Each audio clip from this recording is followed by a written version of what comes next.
Well, today is the day. Make sure you go and get out and vote. Like I say, it's going to be a really important day today. So do get out and vote. We will be doing, of course, an election live stream tonight. But what are we doing today? Well, you'll have to indulge me a bit today because certainly this video, today's video, and tomorrow's first video is going to be almost a bit difficult, to predict how these things are going to go. Obviously, you're doing them in advance, but this I can absolutely guarantee you. We're going to go and cover our good friend Daniel Hannan over at Conservative Home and look in on what is going to be thousands of articles written within the next week or two, if not the next 3 weeks, if not maybe even the next month, asking the question by many conservatives, just what went wrong? How did we end up like this? And remember, in the 2019 election, they were talking about a decade of conservative rule. That not only would this be a historic 5th term win, but they would go on to rule well into like 2035. And they were talking about that incredibly seriously. They were talking about the constant big stonking majorities that they were going to win under Boris Johnson. How times have indeed changed. And we've kept on saying this. If the Conservatives want to be really honest about what went wrong, why did we end up in the situation we ended up in, then they have to ask themselves some very deep and searching questions. But as we've already seen so far, covering a few of these people who have tried to ask these deep and searching questions, they've failed to really do it. They failed to really get into the nitty-gritty as to why, what went wrong. And it's all about ideology, the obsession of this free market fundamentalism, which they are obsessed with. Even now, they know that they are losing. What was the problem? Not policies. No, because the policies were all right, because our ideology told us that those policies were right. Not even a single second's thought dedicated to that. And guess what? We're going to see this once again from Daniel Hannan. So, before we do go getting on into this and what is ultimately going to be and certainly occupying many conservative writers for the next, like I say, possible the next month, what went wrong? And like I say, please do remember to click on the like and the share button. Down below, there's the Patreon page. There's one affiliation link called Buy Me Coffee, where you can all buy me coffee. There's the YouTube thank you button. There's the Pony Club down below as well. And of course, thank you very much to everyone who does help and support the channel that way. And of course, over to good old Daniel Hannan, showing, of course, a bizarre picture of a lockdown mask. Gee, I wonder what he's going to blame. I wonder what Daniel Hannan is going to blame. So, he begins. The coroner's inquest is already underway. Although the patient's heart was not yet stopped beating, did the Conservatives lose because they were too right-wing or because they were not right-wing enough? The very fact that, as Daniel Hannan has said, the party is going to be posing that question just shows you how long they are going to be involved in blue on blue civil war like nonsense. And bear in mind, I'm all here for that because it is going to be fascinating to watch. Funny, incredibly funny to watch as well. I make no bones about that. But they cannot even begin to think beyond that question. Like policies. What happened to those policies? Were these policies good? Did they have any good outcomes? For example, was Help to Buy a good policy? Or, as we now know, did it actually add to the housing crisis and make the situation that much worse? You know? No. Oh, well, we clearly weren't too right-wing. That's what they're going to be asking. But back to this. So, both sides are now trying to rehearse their arguments in anticipation of this post-election scrabble for control. Was it a mistake to raise taxes, ignore the opportunities of Brexit, ignoring the public sector, letting in too many immigrants, the failure to deregulate? Or was it the other way around? My friend David Gork, who argued on this site just a couple of weeks ago, the Tories' problem came from Boris Johnson and Liz Truss's premierships, and that if the right-wingers don't like how things have turned out, then they have only themselves to blame. David Frost negotiated this Brexit deal, and Pree Patel was the Home Secretary. Bear in mind, David Gork got that section, got that right. He was spot on about what he said in that article, if you may remember when we covered it, about Boris Johnson, about the right wingers. He is very, very right when he talks about it. But he does not cover, of course, the entire spectrum of the big Tory problems going back to when they first got in. So even though you've got people like David Gork, who's willing to somewhat be honest, but then you've got people like Rory Stewart, who actually probably a lot more honest than even David Gork in identifying problems. And then you've got people like, as we said, Henry Hill, who a couple of weeks ago also wrote an article saying, well, Farage is saying this, Gork is saying this, but you know what? My side says we should have done this. Honestly, full-scale madness is about to break out. But back to this. So neither side, of course, is saying anything surprising. I mean, there might be a Spartan out there who thinks, in retrospect, that we banged on too much about Europe. There might be a one nationer who actually believes that we would be winning if only we had cut taxes and spending. But if so, I have yet to hear from them. What we have heard so far is the usual response to a dramatic event, and they don't come much more dramatic than what is forecast to happen tomorrow, or shall we say today. Namely, this vindicates what I'm saying already. One side now points to the rise of reform, the other to the fact that even if the Conservative and reform votes were combined, the total would still fall short of what the left-wing parties are now set to win. Neither is entirely wrong. Love it. Love it. So Daniel Hannan is fence-sitting in this civil war. Oh, the far right of the party are right, but also the centrists are entirely right as well. Once again, ignoring all the problems that are piling up behind him, going on in the Conservative Party for the past 14 years. These people cannot be honest. They are incapable of any introspection or even looking at themselves in the mirror because they are terrified of the answers. But anyway. And then, of course, he says, but neither is exactly right. Again, fence sitting, as I said. The coming Gothram damming would not have been averted by a jump to the left or even a step to the right. There are a larger expectations. And of course, Daniel Hannan keeping his knees in tight, hoping that his pelvic thrusting, again, I know, bad image, will somehow keep him, on the fence. And then, of course, what I can guarantee you he's going to what's going to happen later is he will say, oh, but I was backing the winning side all the time.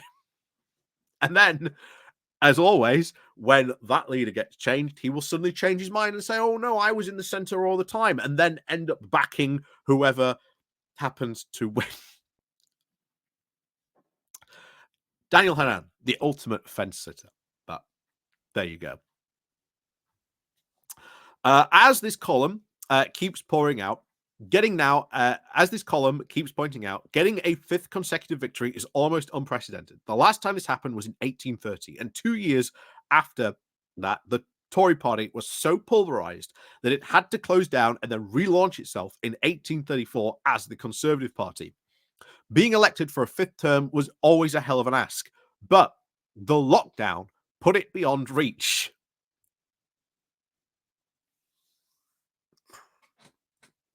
The Conservatives are going to be moaning about how bad lockdown is for years to come. Lockdown was good. What were the alternatives? We know what the alternatives were, which was everyone should just go out and carry on as if everything was normal, but it wouldn't be normal.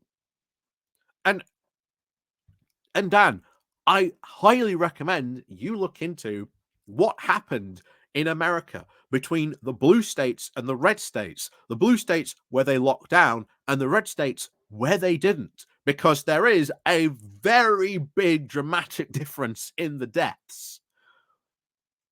A very big dramatic difference in the deaths. And that's what Daniel Hannan would have wanted, because that then would have all been fine.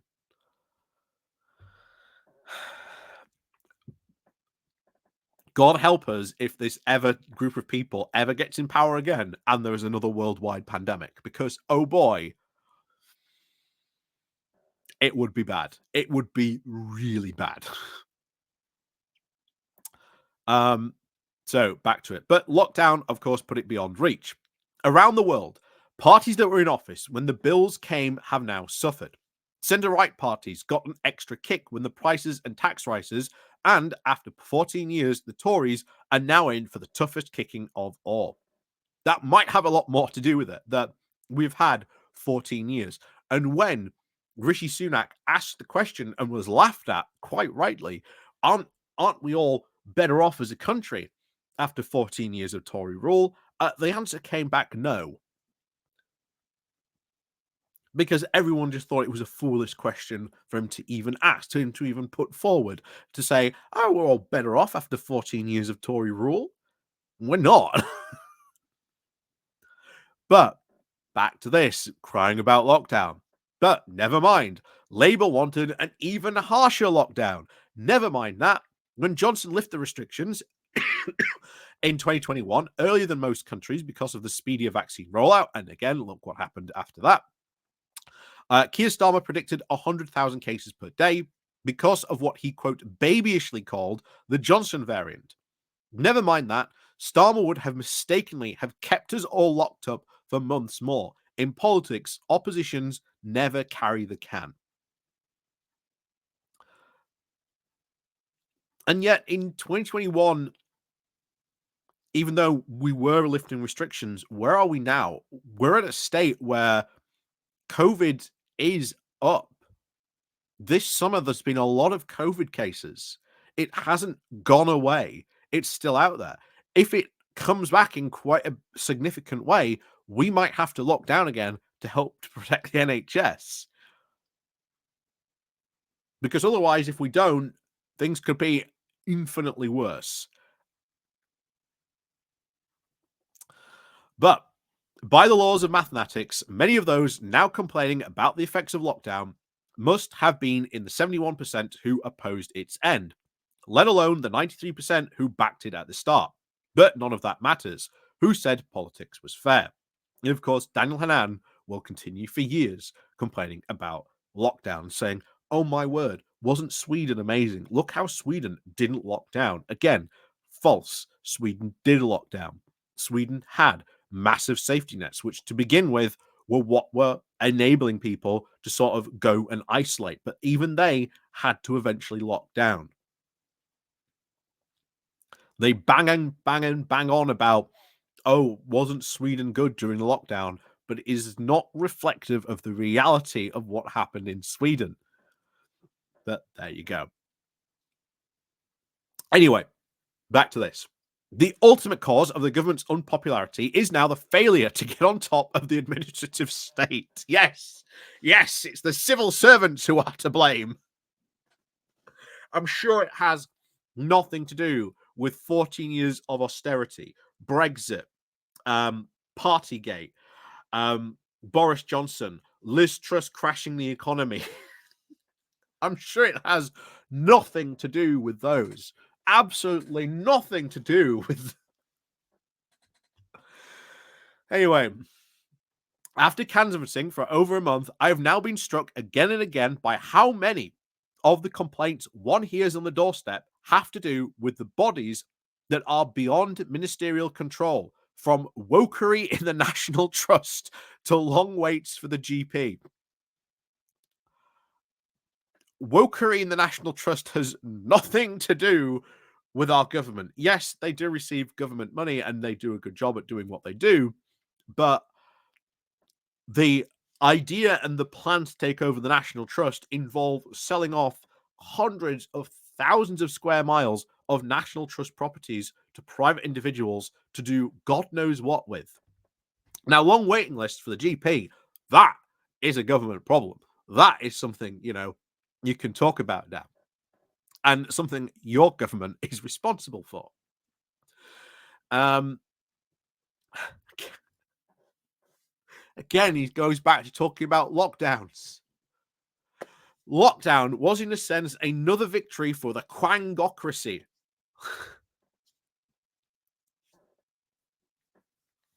God, he's obsessed. He's obsessed.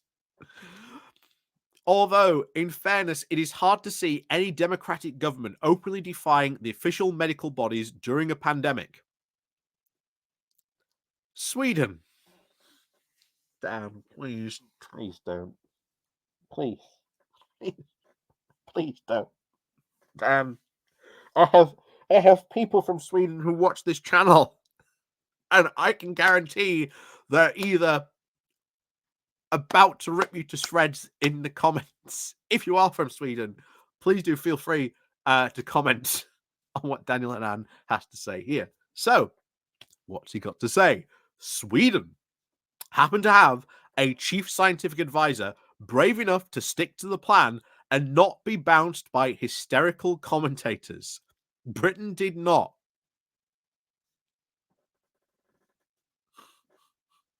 There were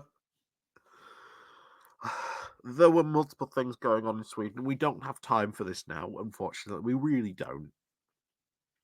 But I'm sure people from Sweden will be able to tell you what was going on in their country. There is, I think, somewhere, someone did a really good video. If someone could tell me and link to that video down below in the comments, I will be greatly appreciated. But I'm pretty sure it's the truth of Sweden in the pandemic or something like that. I can't remember what it was called now, but it's out there. It's very good. But Britain did not. This all leaked in now WhatsApps and all the inquiry evidence. Johnson comes across as the sanest person in the room, constantly asking whether we were overreaching.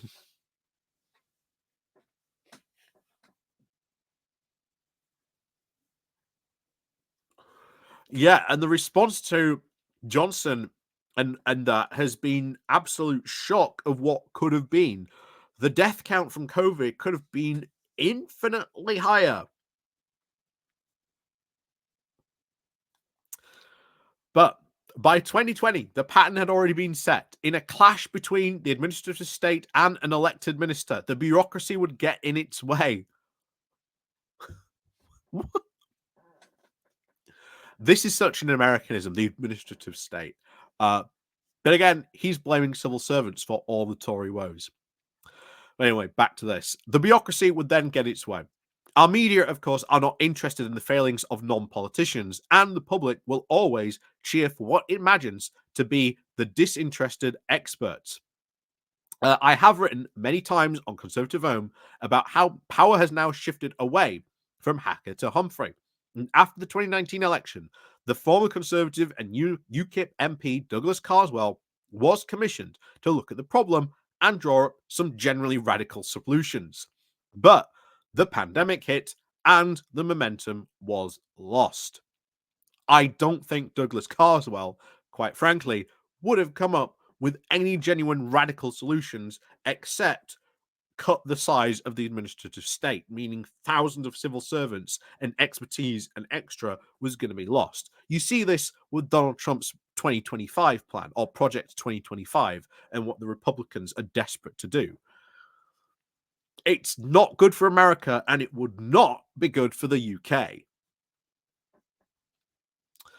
So, Let's finish this off. If the Conservatives are to come back, whether alone or as part of some reconfigured party of the right, so he's expecting some sort of reunification with reform then maybe in the future.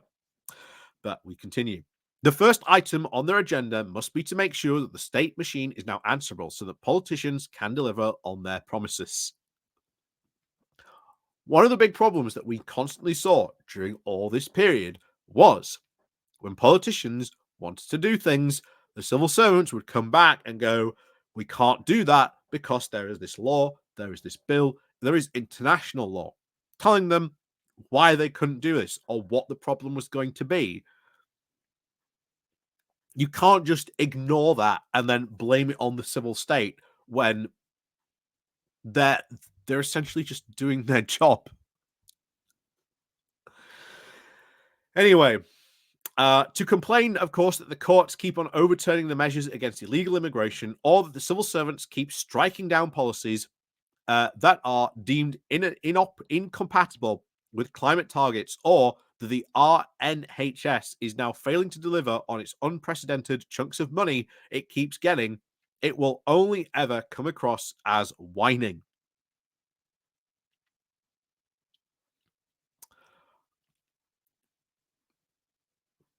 Blaming civil servants is not the reason for the Tory loss. Honestly, Dan, you are off the mark. And as I've kept on saying, these people are not going to be honest. They are not going to be honest about any situation that they about why they got in this situation to begin with. As you can see here, Daniel Hannan. Well, clearly it was lockdowns and the administrative state, those dastardly civil servants. That was the problem.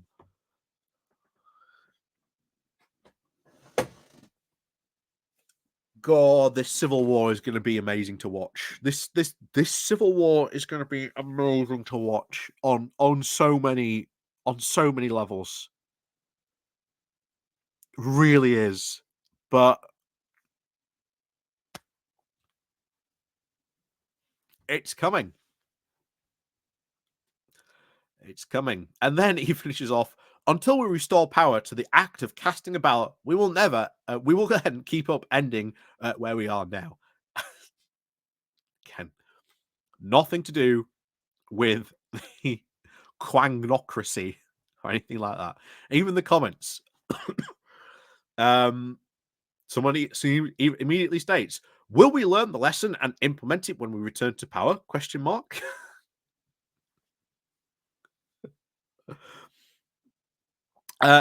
Someone else, your election prospects aren't all about how right-wing or centrist you are. The willingness and ability to get things done is now critical for retaining the confidence of the electorate.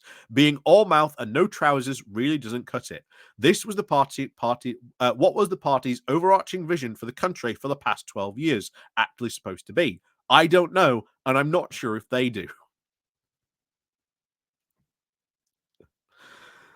Oh. Here we are.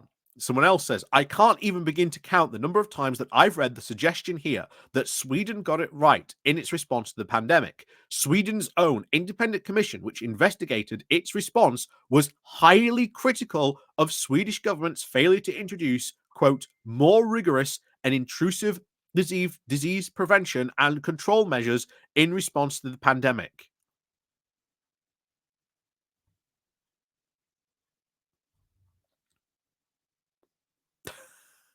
Just this. And then someone else, Lord Hannan, not part of the state machine, doesn't mention immigration. Yeah, that's true. He actually didn't mention immigration at all, quite shockingly, as Suella Braverman has seen here. Someone else, sorry, but this is complete nonsense. The civil service answers to elected ministers and are subject to the constraints of the CS code and by law, both which is now its gift of the elected ministers to alter if they so wish. There are exactly three possibilities. One, those ministers had no genuine desire to actually pursue a different agenda to the administrative state and just pretended that it all did in a pathetic attempt to try and appease the core vote. 2, they were so devoid of all practical ability that they genuinely believed spouting rhetoric in all that is required to bring about change, rather than, say, actually doing anything. Shockingly, one of the big problems of the Tory party, a belief that spouting rhetoric is all they need to do to bring change. And then 3, he goes on to say, ministers were actually too afraid to do anything because the parliamentary party is so ill-disciplined that it cannot be relied on to vote in accordance with the party's own core policy objectives.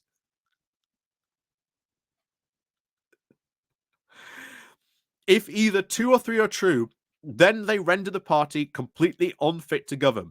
If 1 is true, then the parliamentary party is just too completely out of step with its core vote and will have to change for any chance of winning elections.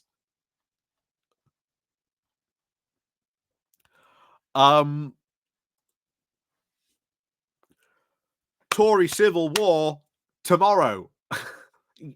Yes, this will come out on Thursday, so yeah, Friday will be tomorrow. Friday, the weekend. Oh my word. It is going to all kick off. What fun we are going to have. I literally can't wait. It's going to be fun. But if you do want to see more of the impending Tory civil war, the blue on blue action that is going to take place, and the absolute ridiculousness. I mean, you've just seen Daniel Hannan write some absolute twash there. Please do remember to click on the like and the share button. And if you are new, hit the subscribe button. And remember to ring the bell as well, because I'm told that helps as well. And of course, down below, links to below to help the channel, Patreon page, the Buy Me Coffee link, the YouTube subscription and Pony Club button as well. And of course, as always, we'll see you all next time.